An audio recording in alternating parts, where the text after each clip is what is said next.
I know I actually first started selling on Etsy and then a lot of handmade goods in Vietnam. When I first went there, I went to Vietnam and I Mm. realized there was a lot of really good handmade products. And then what I did was I essentially made a deal with a lot of the stores there. I'd walk in there and say, hey, is it okay if I take some photos of your product and list them online? If I sell them, I'll come back and buy it from you at retail price. And they said yes. And then I started with Yeah. Etsy. And then I started going into kind of eBay, the eBay space. And the eBay space was still new. I think that was about 2013 or 14, kind of when I was looking at that. In terms of the eBay, is it really focused on, I mean, I haven't sold on eBay now for probably a few years. I've been really focusing, I guess, on Amazon and Shopify. But in terms of eBay, do you think that you really need to have a presence more of a brand? I mean, how does it differentiate from Amazon if you were to compare the listing of Amazon and the eBay listing? Is there much difference there, you would say? Nowadays, no.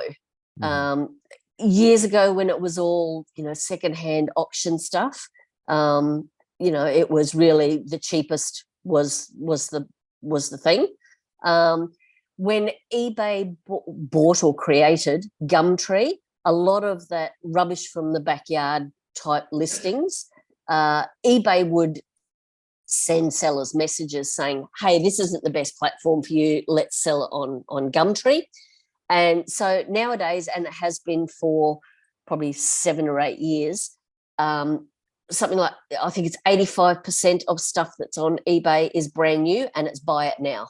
So the auction stuff is still there, but it's not the majority.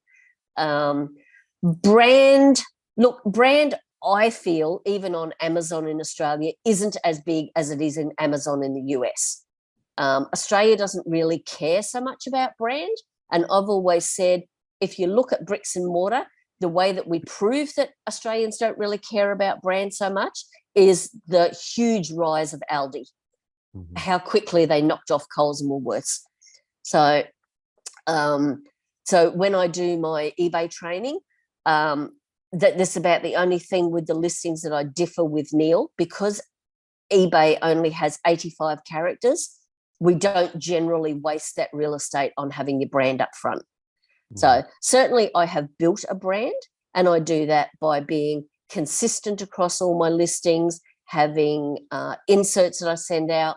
I send out an invoice with, a full proper branded tax invoice with every shipment that goes out. So in that sense, it's branded, and I do get an awful lot of return business. Um, my products aren't what you would call consumable. It's been my holy grail trying to find a consumable product for years. I do get return businesses, but they're the type of products that you buy it 1 year, you might need it like the next year or so. They're not seasonal, but yeah, they're not something that you need every month and that sort of thing. But I certainly do get a lot. I know I get a fair bit of word of mouth stuff as well, where my friend told me about this and you do that. So yeah, brand, yeah, yes and no, not as big as it is on Amazon. Yeah. Mhm.